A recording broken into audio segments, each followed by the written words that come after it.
The webinar will begin shortly. Please remain on the line.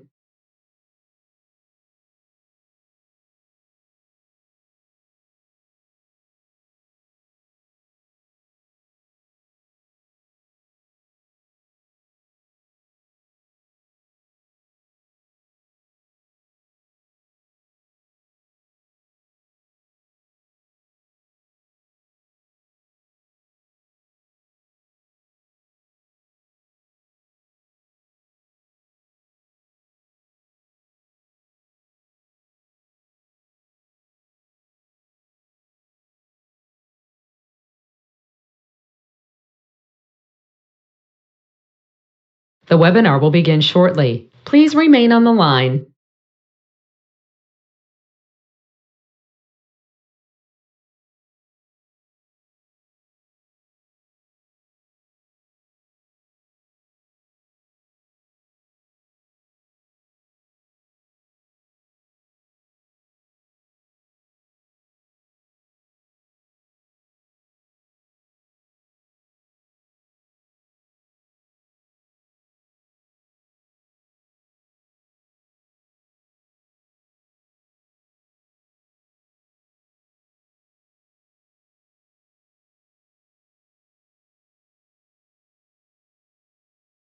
The webinar will begin shortly. Please remain on the line.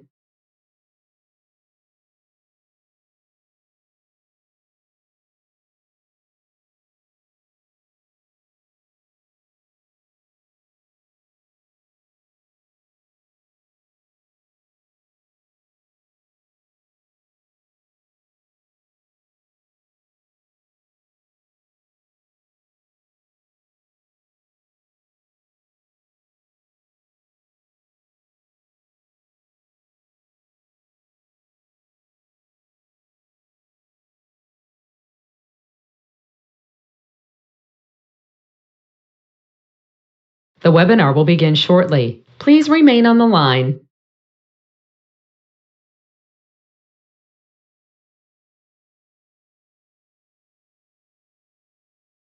The broadcast is now starting. All attendees are in listen-only mode. Hello and good evening to you all. Welcome to another webinar of our SyntroP Wellbeing series. I've actually missed you guys. I've missed this platform and it feels really good to be back after not being here on Sunday.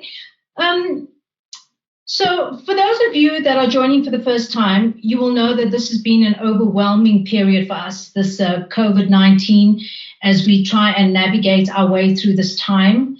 And that's the reason why SyntroP has put the series together of well-being and wellness to keep us in the loop with some tricks, some tools, and some techniques to keep us sane during this time. One of the things that we are talking about tonight is probably a phrase that you have heard many, many times in your life, and that is just breathe. It's a topic that sits really close to my heart. And tonight I'm going to be interviewing and speaking to one of my favorite people. She is a breathwork practitioner extraordinaire. She is an author. She is a humanitarian. She is a purposeful person and human being. And she is Dr. Ila Manga, who is, she'll give us a list of all her accolades, but she is part of an incredible organization that I'm going to ask her more about, which is Breathwork Africa. So please welcome Dr. Ila Manga. Hi, Doctor. Hello, Zoraida. How are you today? I'm good, thank you. So before we move on, we just have to put this disclaimer together right now. This is Dr. Ila Manga and not Sifiso Radebe. We've had some technical issues, and unfortunately or fortunately, we had to breathe through that. So you are meeting Dr. Ila Manga right now and not Sifiso. How are you doing, Doctor? I'm very good, thanks, Zoraida. Lovely to be here tonight with everyone and with you. It's absolutely lovely to have you. So as I mentioned, you are you're one of my favorite people right now, and also my teacher, my mentor, and you are doing some incredible work in the world, and that is breath work. Can you take us through how this GP and integrative doctor found breathwork therapy? Yeah, that's a really good question, Zreda. So I was practicing as a GP for about 5 years, and I had a lovely family practice in Windsor East at the time. And I really enjoyed my time as a GP because I was given the opportunity to really get to know my patients, to get to know the families. And over time, I started to see that there was a very real connection between what people were experiencing on a physical level, what they were showing up, what was showing up in terms of their health and what they were experiencing on an emotional level. I was starting to see the connections between their life stresses and how they were experiencing their health.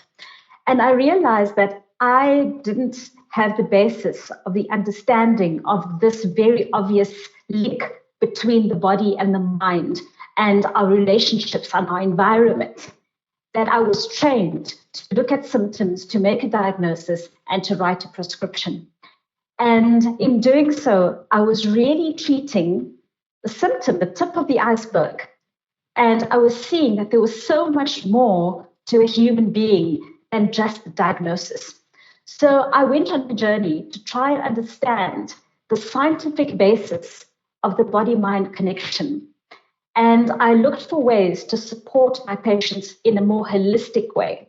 And that took me on a journey to where I am today, which is practicing as an integrative medical practitioner, which is really about the partnership between doctor and patient, where we're looking at not just the symptoms, but the whole picture, where we're looking at creating the conditions for healing to happen rather than just suppressing symptoms. So really my journey has taken me to understanding what is the root cause of what makes us ill. I love that. So you weren't going to be one of those doctors that was just going to put a plaster on everything all the time or write a prescription. You needed to know why things were happening, like you say, the root causes. Tell me, for you personally, what was that transition like? So from being a GP, what was some of the what was your journey like? Where did you go to Ayurvedic medicine? Did you go to reflexology? What was that for you? Yeah, it was such a confusing time for me because, 15 years ago, integrative medicine wasn't a concept that was known or recognized, and certainly in this country. And I felt quite alone, quite kind of in the dark, not knowing where to start, and I did look at Ayurveda because it is a system that makes so much sense to me, that is aligned with the way I was already eating, and I was practicing yoga, and so but I felt that in our current context I needed something even more simple, that was more accessible for people. So I initially came across a modality called Body Talk, which for me brought together quantum physics, anatomy, physiology, energy medicine into one system that really I found personally transformative. And kind of that was my entry point. And, since then I've just kind of evolved my own methodology. And so how did the breath find you, or how did you find the breath? Yeah, I think, my first conscious relationship, when I say conscious relationship, because we all breathe and we all know we breathe, but most of the time it's under the radar of our conscious awareness. We take it for granted, we don't have to think about it. And it was only when I started to do yoga that I started to work with specific breathing techniques, but even then, not understanding the power of it. And it was only when I had a session with my teacher, Dan Brulé, and this was around 2011, that I had a personally transformative experience. And I was just fascinated by what had happened to me and the scientific basis of that. And I was interested in how to bring this to more people, to make it more accessible, to simplify it, and to use conscious breathing as a fundamental pillar in supporting well-being. So it was birthed out of yoga, and then you just took that deeper into where it is right now. Tell me, how do you? Because I'm sure we have, quite a few people in our audience tonight that maybe are watching this webinar as skeptics, not too sure what this whole breath thing is about. How does one begin to awaken the breath for someone? Because, if someone, for example, said to me, there's so much efficacy and healing to be found in your hair, and my hair is not something I take note of on a daily basis. And all of a sudden I have to, have hair awareness. How does some begin to awaken themselves to breath awareness who thinks, what is this thing about breath? I mean, it's air. If this year has brought us anything, it's the awareness of the importance of our breath in so many ways. Many people have experienced respiratory symptoms from the actual virus. So many people have experienced difficulty in breathing related to anxiety. We've realized that when we wear masks, it's really difficult to breathe in the way we normally breathe, and that has a real impact on the way we feel. With the whole I can't breathe movement, it has made us more aware of the societal ills related to this idea of being suffocated. So, I don't think that many people can deny the importance of something that we take so for granted. And it's only when we find it difficult to breathe that we start to realize how important it is. And it's only when we start to experience what it's like to breathe in a way that is free, that is full, that is optimum, that we start to understand what's possible to feel in a different way, what's possible for the next step in our well-being, that something so simple can have such a radical impact. And I think this is why we find it so difficult to accept the power of breath, because it is so simple, because it is so obvious. The human mind is designed to look for a solution that is complicated. And it's difficult to kind of get your head around how something as simple as the breath can have such a profound impact on our health and well-being. Absolutely. It's like when you hurt your thumb and you can't use it anymore, and you realize, oh shucks, I took that one thumb for granted. It's the same with the breath. I'm so happy that you brought up mask breathing. Can you please give us your take on mask breathing? It's something that we absolutely have to do right now to do our part as human beings in not spreading the virus. I find personally that I really, really struggle with a mask. And then I look at my kids, for example, and when we go for a walk in the park, I often have to remind them to take their masks off if we're not around any people, because they're so used to breathing with their masks, and I struggle. Can you give us your opinion on that? Yeah. So if the fabric of the mask is breathable, which it should be, and then we should be breathing quite comfortably through it. And sometimes wearing the mask makes us aware of patterns of breathing that might already be there. So it simply highlights the breathing pattern that already exists.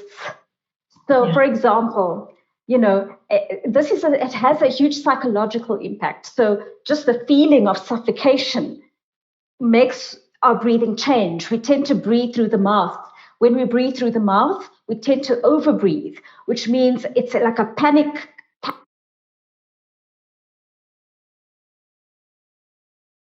In a certain way, we are sending powerful messages from the body back to the brain. The breath is sending the brain information around whether we are in danger or whether we are safe, whether we are in a stress kind of adrenalized mode or whether we are in a healing mode. So it's a trigger. So when we feel psychologically suffocated, we automatically start to change the way we breathe. And so many of us, most of us, I would say, unless you're doing conscious breathing for a long time, have dysfunctional breathing patterns that build up over time, and this could be from a psychological stress, it could be from our birth experience, it could be from our posture, a habitual posture, and especially now, we're all crouching over our computers, over our desks, certain kinds of exercise, even prolonged stress and anxiety. These are all factors. Even another factor is the kind of clothing we wear, tight, restrictive clothing. These are all factors that can impact on our natural breathing. And over time, we develop these habits of breathing which feed the stress response under the radar of our conscious awareness. So we might not even be aware that we might not be perceiving that we are stressed or anxious. Meantime, just because of the way we're breathing, we are sending that message to the brain. And this is how we kind of perpetuate the stress response. Interesting. Dr. Ela, 2 questions. I want to ask you, how does one begin to become aware of one's breath, number one?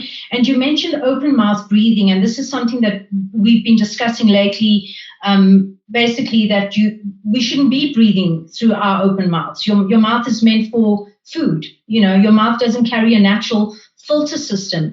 And one of the things we tend to do when we are overexerted or we're exercising, we tend to breathe in and out through our mouth. Why is that bad? Okay, so it goes back to what you were saying around how the nose rather is a natural filter. So the nose is designed to warm the air, to humidify the air, to slow it down so that it can be warmed and humidified. And the inside of the nose has little hairs called cilia that constantly beat, sending out big dust particles into the outside environment. But interestingly, when we breathe through the nose, it also releases a gas called nitric oxide. And nitric oxide is a natural antimicrobial. So just by breathing through the nose, this is an immediate natural filter that prepares the air for absorption by the delicate tissues of the lungs. So when we habitually breathe, so antimicrobial is like it has antiviral properties, antibacterial properties, antifungal properties. So any of these germs, then it's anti-germ, essentially. Okay. Right. Okay. So this is a natural gas that is being the nose. Okay. Okay. So when we habitually breathing through the mouth, and many of us do for many reasons, we have chronic sinusitis, or we have a deviated septum, or this is just a habit of breathing through the mouth, we are bypassing the beneficial effects of breathing through the nose. And breathing through the mouth also is a stress pattern of breathing. So it's something that is so simple and yet is something that is so important. And one of the things we spoke about this weekend, I'm actually doing my advanced breathwork practitioner course with Dr. Ela. And one of the things we spoke about is that we've both been experimenting with exercising and making sure that we don't breathe through our mouths at all. And tell me, what has your experience been like in terms of your exercise and closing your mouth as she takes a step over? So that's a really good question, Sareda. Sorry, and I'm just going to, for a moment, cough. Sure. Excuse me. No problem. So when we consciously breathe through the nose when we're exercising, sorry, I've just got something in my throat. Sure, go ahead. I'll join you. Cheers.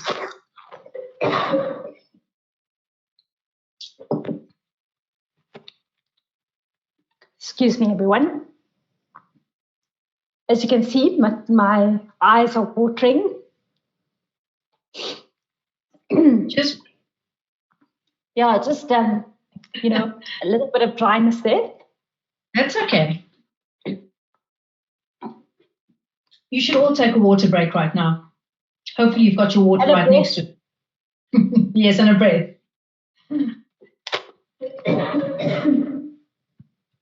Okay. So this is actually quite it can be quite a complicated thing that I'm explaining now. But essentially, when we practice breathing through the nose, when we are exercising especially, we are increasing our tolerance for carbon dioxide. Okay, which means essentially we're training ourselves to take less breaths a minute. So we are training ourselves to bring down our respiratory rate. So our breathing becomes more efficient. And we always see carbon dioxide as something that is bad. You know, we're taught that we breathe in oxygen and we breathe out carbon dioxide. But in fact, we need a certain level of carbon dioxide in order for oxygen to work optimally. So I'm not going to go into too much detail around that, but it's just to say that when we do practice breathing through the nose when we are exercising, we are essentially improving the oxygenation of our cells. Yeah. And what's so fascinating, Doctor, is because I've been experimenting as well, is that I find that I've got more endurance when I don't use my mouth and I'm just using my nose. Exactly. I find that I'm going further. And one of the things I've also started doing in the last couple of months is I have stopped listening to music when I exercise. I'm just paying attention and observant of my breath. And it's been an absolute change maker when it comes to my exercise regime. I'm going further. I'm more aware. I'm less out of breath. It's so fascinating that when you do begin to have that breath consciousness and awareness, that you can actually play with your breath. You can have a play date with your breath. And it's the funnest thing ever.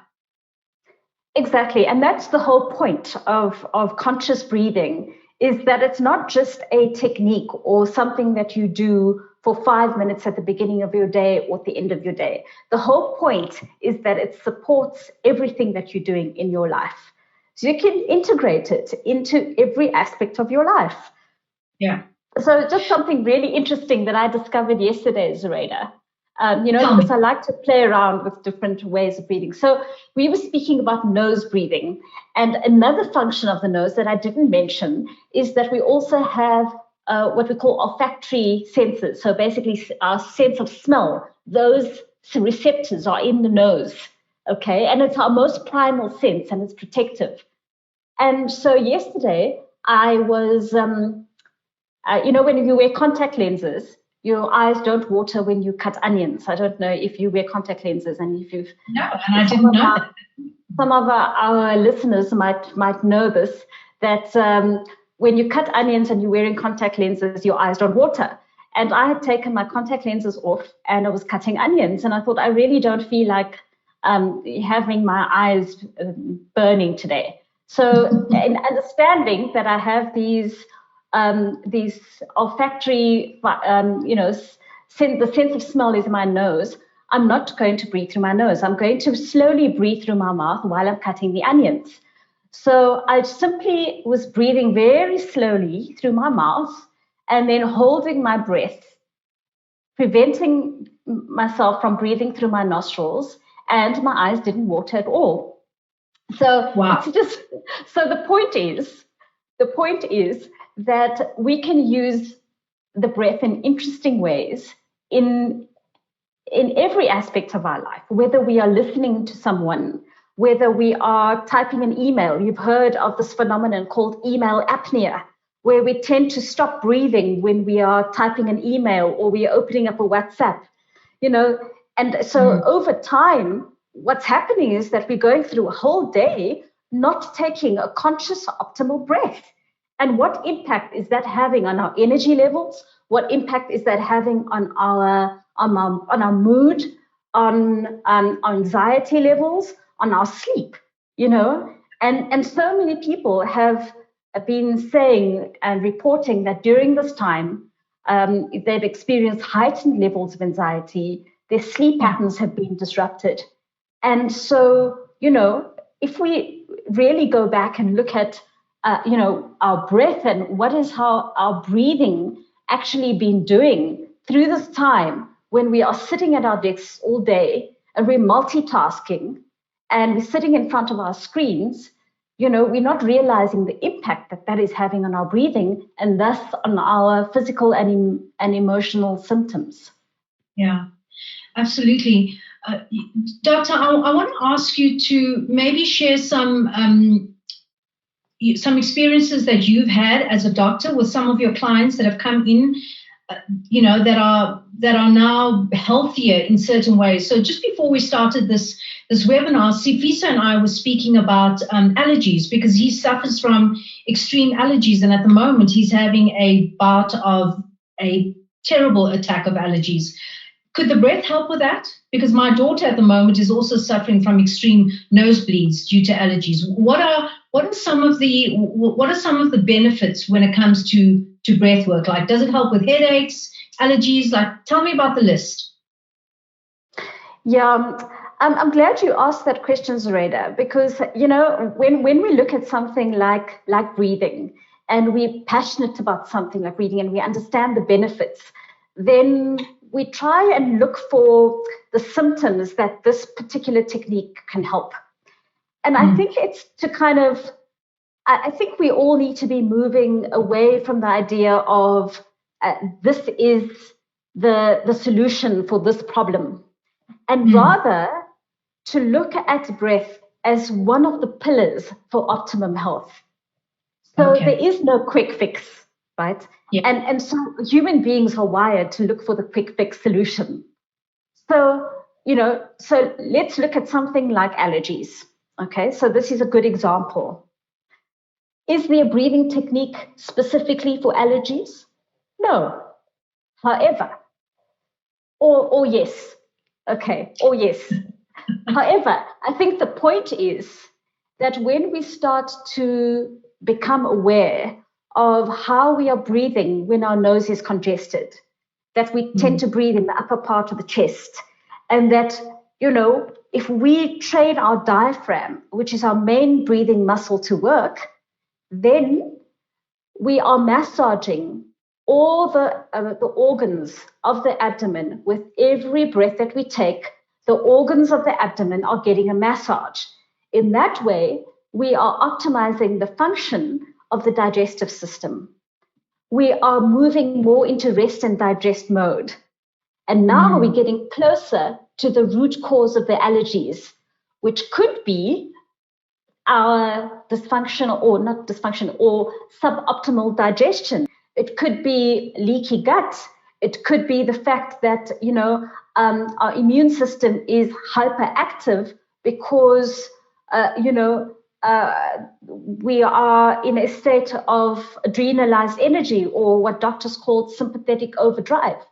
So, rather than looking at a particular technique to solve a particular problem, what we are doing is that we are creating a state of harmony and balance in the body-mind system where the body is able to heal itself. Okay. Yeah. And we're also becoming more aware of the body. When we become more aware of what the body is communicating to us, we can make better choices.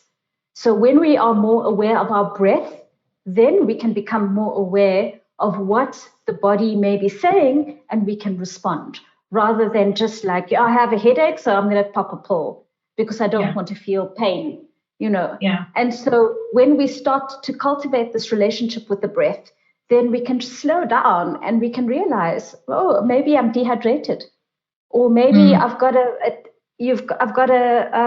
spasm that's going all the way down the right side of my body, and then I can make a choice to address that. Okay. I love that. So you become aware of your blocks that you're feeling. And when you become aware of your breath and your breath flows, and like you said, your breath becomes a health pillar as opposed to a solution to this problem or that problem. You eradicate the blocks by being aware of your breath as well and the flow of your breath. I would like to ask you about the diaphragm, because, we speak a lot about breathing optimally and effectively and efficiently. Did you bring your slide? Does Sifiso have your slide? Okay. Yes. Do you taking us through that? Absolutely. Thanks, Tapiso. If you could just pull up the slide of the diaphragm there. Sometimes it's easier to see something visual and in order to know what's going on in terms of the breath. So there we go. So if we had to look at the primary muscle of breathing, okay, this would be the diaphragm. And most of us don't even realize that this muscle exists or how big it is and the role it has and how it's connected to all of these organs. So if you look at the picture, the diaphragm is what is in red, okay, and that's how big it is. And it's attached to the vertebra. So it's attached to the back. You'll see those little fibers that's coming down the back there. And it moves all the way. It sits under the rib cage, just under the rib cage, attached to the rib cage and also attached to the breastbone. Okay. And it's a dome-shaped muscle. And breathing is initiated when the diaphragm moves from a dome shape and it flattens. And when the diaphragm flattens, the belly moves out. So if we just put one hand right now on the belly and we took a breath, we should feel the belly popping out, okay? And the belly's popping out because the diaphragm is flattening. And when we exhale, the belly should flatten, okay, as the diaphragm moves back to its dome shape. Okay. Now, if we're breathing optimally, then this movement is happening constantly, okay? And every time this movement happens, when we inhale and exhale, then the organs of the abdomen are getting a massage. Also, okay, the fibers of the diaphragm attach to the outer lining of the heart. So the heart is getting massaged, So this just gives you some idea of why optimum breathing is so important. If our diaphragm is stuck, and I see so many patients who do not use their diaphragm at all, they tend to use the helper muscles, what we call the accessory muscles in the neck and shoulders. And we use so much energy to try and get in a breath. So this is also another reason why we have chronic neck and shoulder tension. So this is the first thing that I do when I work with a patient, is I retrain the diaphragm. And it's just incredible how people feel completely differently in just 2 breaths. They have a completely different experience of their body, of their breath, of their energy levels. So it's really so fundamental to retrain the diaphragm again. Absolutely. So, Doctor, you practice conscious connected breathing, which is a very, in fact, please go ahead and explain what conscious connected breathing is. And then I'd like you to take us maybe through the other breathing techniques that we can, for example, practice at home. And I also know that you're going to be treating us to probably a 5 to 7 minute breathing session, which I'm really excited about. But can you take us through what conscious connected breathing is and the healing mechanisms attached to that? Okay, so before I explain what conscious is, I just have to say that, when it comes to techniques, there are hundreds of techniques out there. There are different ways to breathe. And every technique has a different effect. Okay, so for example, just simple breath awareness, becoming aware of one's breath without changing it in any way, can be a form of a concentration or a focus practice. It's just simply training our awareness of the breath can help to wake up the part of the brain that is responsible for attention and memory and focus. And then there are a range of techniques that help us to feel more energized and help us to feel more relaxed. So those are breath regulation practices that help us to self-regulate. And these are short techniques that can be practically used in our everyday life.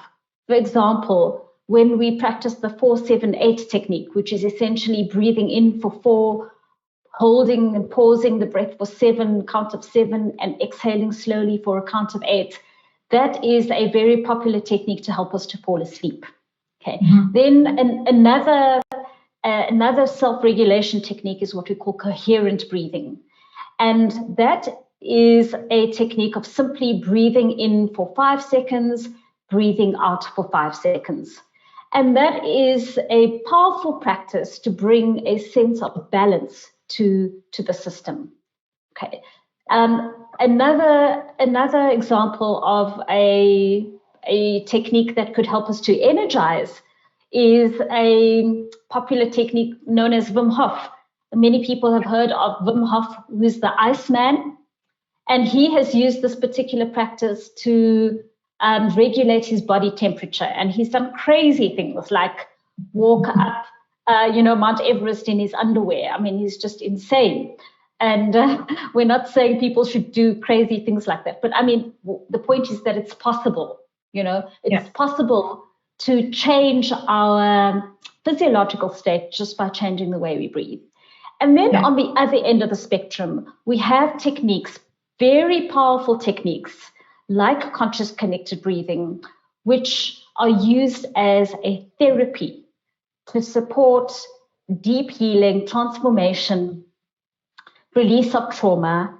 And these are practices that need to be facilitated by a practitioner. So, I mean, we can use breathing in all kinds of ways, whether it's just to increase our sports performance, whether it is to project our voice, whether it is to, whether it is to just help us to manage our everyday anxieties and stresses, whatever it is, we have those practices, but we also have deeper practices that can support a release of the deep stresses or traumas that can be held at a cellular level. So there's something for everyone. Absolutely. One of the things that's been so mind-blowing for me is witnessing how people are able to find healing through deep breath work that they were never able to find through years of psychotherapy or, other models of healing. That's what's been so impressive. And what's also incredible is that breath work is ancient. It's an ancient healing form, isn't it? Well, absolutely. And if we go back to every single spiritual tradition, and this was one of your assignments as a practitioner, is to look for references of breath in all the sacred texts. And it's incredible that the reference to breath can be found in every single spiritual tradition, in the major religions, in the shamanic traditions, in the ancient wisdom traditions, in the way that the San people, were able to use their body and breath to activate trance states. It's we can find reference to the breath in every practice. It is it's the first thing that we do when we're born. It's the last thing that we do when we die at the end of our life. And so this is the most intimate relationship that we have with life, is with breath. Sometimes it's really difficult to perceive something that is that close to us. It's easier to perceive something that is far away. And when we breathe, it's far more than just breathing in air. We are breathing in life force. We are having a direct experience of life itself. As you were saying earlier on, the human, the natural human being tends to want to complicate things. So we think that's, in order to heal, we have to go through really complicated methods, for example, when it could be something as simple as breath awareness. Do people often ask you what's the difference between breath work and meditation? Yes, and it's a really good question. So for me, meditation is a state of being. Right. Okay. It's a state of being that is present, that is aware. And so many of us think that meditation is sitting in a lotus position and trying to empty our mind. Okay. And that is actually not what meditation is. Meditation is being with what is. So sitting cross-legged and trying to empty the mind is just going to, fill up your mind with more thoughts. And that's normal, because as soon as we start to become aware of our internal world, we become aware of what's going on in there. Okay, so it's meditation is really about learning to be present with whatever it is, whether it's uncomfortable, whether it's comfortable. It's training ourselves to be with what is. And so anything can be a meditation. Painting can be a meditation. Your exercise can be a meditation if you're aware. Cooking can be a meditation. So there are meditation practices that support a state of being, a meditative feeling. All right. There are formal practices of meditation, like, looking at a candle, like chanting. These are all specific meditative practices that support a way of being.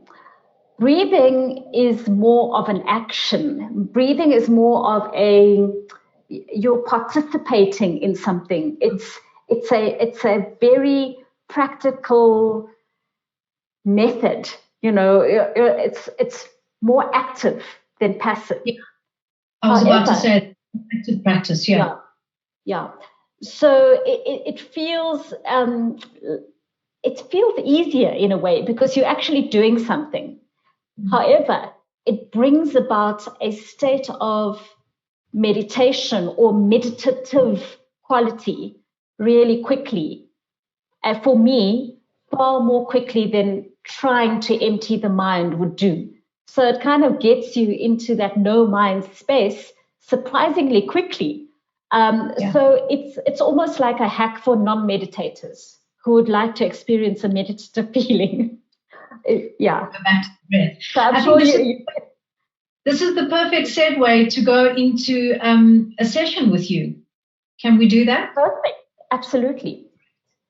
All right. Okay, fantastic. So everybody, I'm just going to guide us into a very short 5-minute practice that will just give you the opportunity to sense into the details of your breath, to wake up to the power or the gentleness of your own breathing. And so I invite you now, if you feel comfortable, to just journey with me as I guide this practice. And so if you'd like to join me, then just take this moment to kind of shift your posture in a way that supports presence, that supports a feeling of just being here. And so perhaps that means just sitting back in your chair, or if you're lying down, just to adjust your posture so that you feel really comfortable.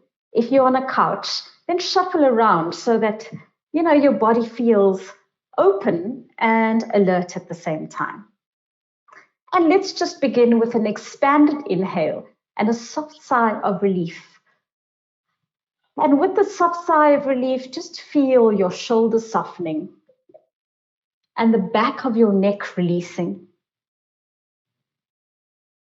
And I'm sure that many of us, just from the last day of work, the last few days, the last week perhaps, have accumulated a lot of tension at the back of the neck. So just for a moment, just move your neck around in a big circle, just releasing some of the tension you might be holding there. So what we're doing is just preparing the body to receive a more open breath. And if you'd like, you can just take a shoulder, move it up towards your ears and just roll it in a big circle, just releasing the tension that may be sitting in your shoulders. And the other one, lifting your shoulder and rolling it around. And another sigh of relief. And at this point, if you do feel comfortable, you're welcome to close your eyes and simply just consider the fact that right now you are breathing. If your eyes are open, Just take in what's around you, wherever you are right now. Just begin to notice that you are breathing, feeling the sensations of the breath in the nostrils. Very subtle, soft sensation. And see if you can notice that the breath that you inhale is slightly cooler than the air that you exhale. And that warmer air is as a result of the metabolism of every cell in your body.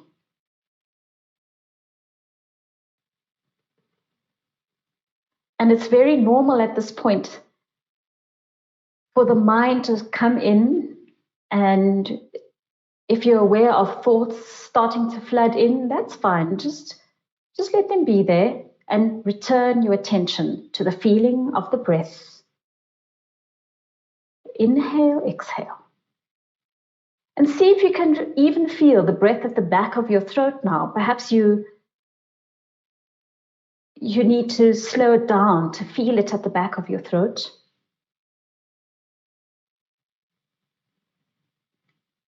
And maybe you'd like to place a hand on your belly, both hands on your belly, wherever that feels comfortable for you. And just to enjoy the feeling of the rise and fall of your belly. Just visualizing that with every rise and fall of your belly, your diaphragm is moving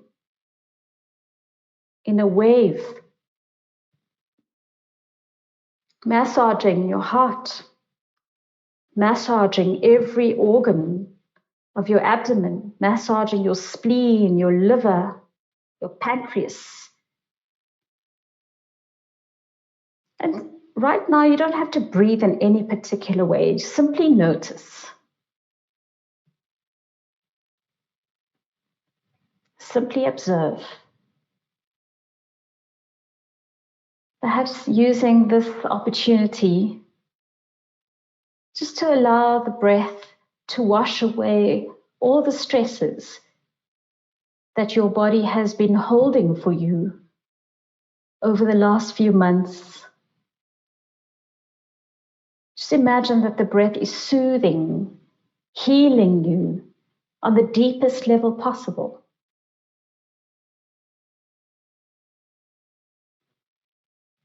Beautiful.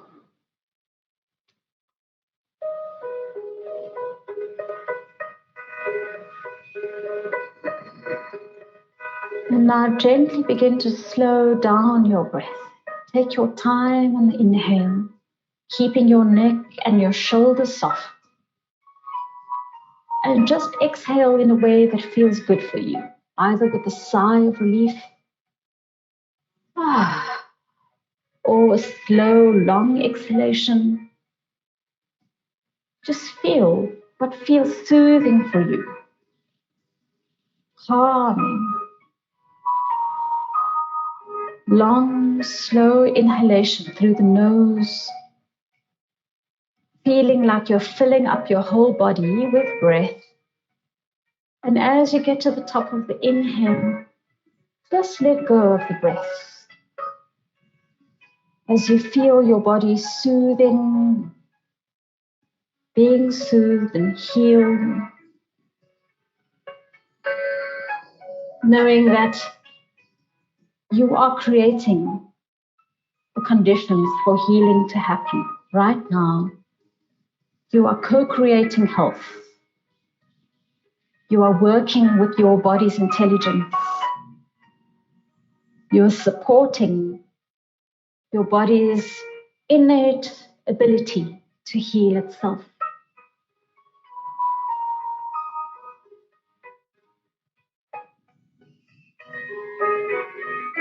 Feel like the breath begins deep in your belly and radiates out to fill your whole body from the center towards the periphery, towards your head, down to your toes, right down into your fingers.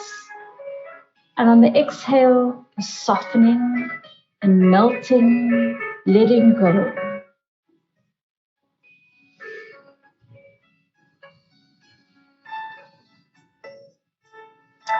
Just a wave of relaxation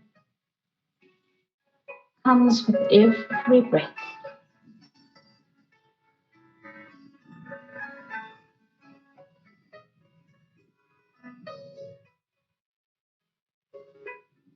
And if a thought comes or a wave of emotion rises up for you, simply expand your breath. Imagine that your breath is just holding that feeling or emotion, and on the exhale is just releasing it, and it's washing through your body.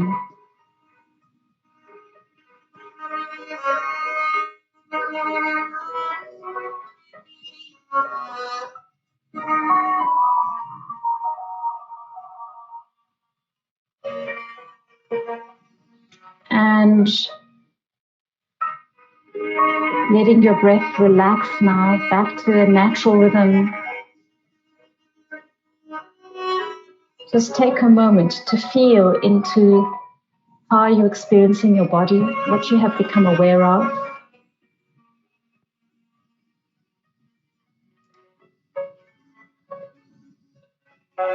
And taking a moment to really appreciate this life-giving force that is sustaining your health, your life, without you even being aware of it.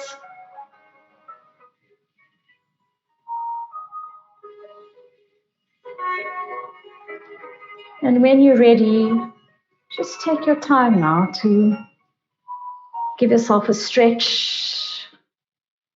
If your eyes are closed, perhaps you can open them slowly, give yourself another stretch.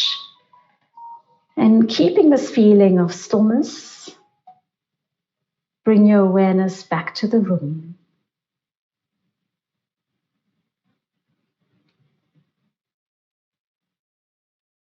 Thank you.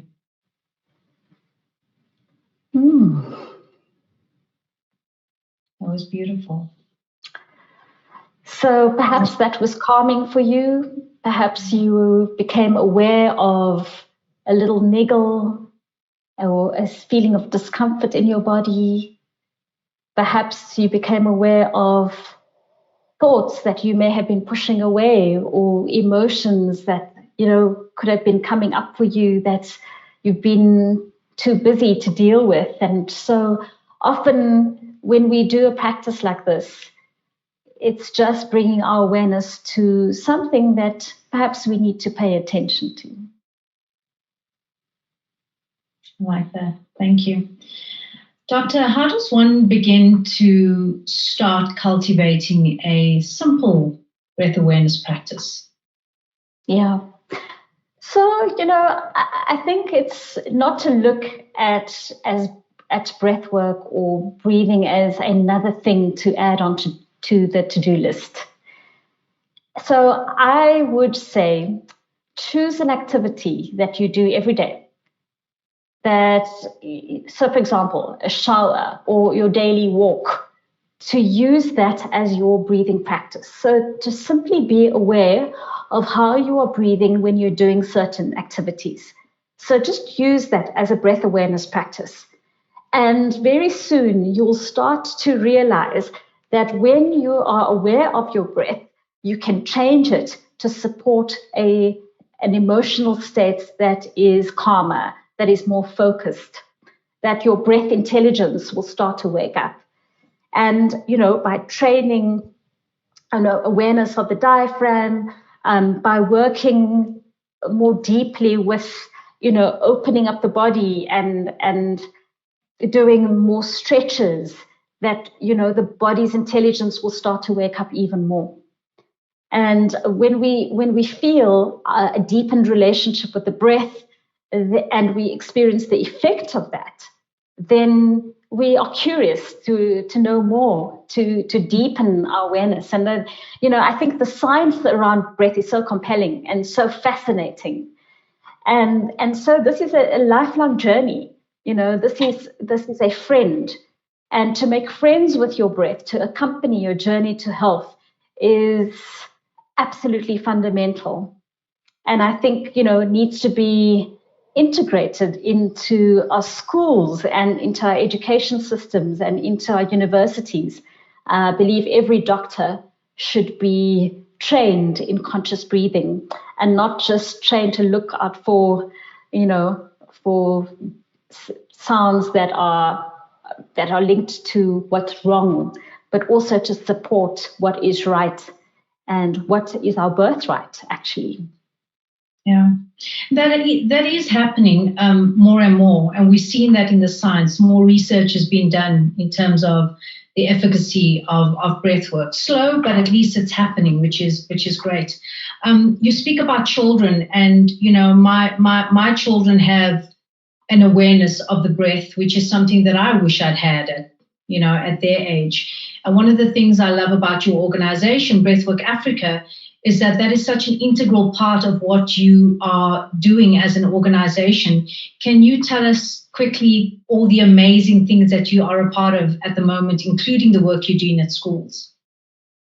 Yes, so Breathwork Africa is an organization that is really committed to sharing the science and art of conscious breathing with as many people as possible as a fundamental tool of self-awareness and health and well-being. And our work in schools, and my colleague Marge Murray, who I think is on the call today, she runs the school.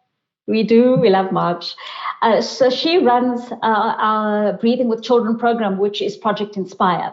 And so we do one-on-one work with children. We do programs where we teach people to breathe with children.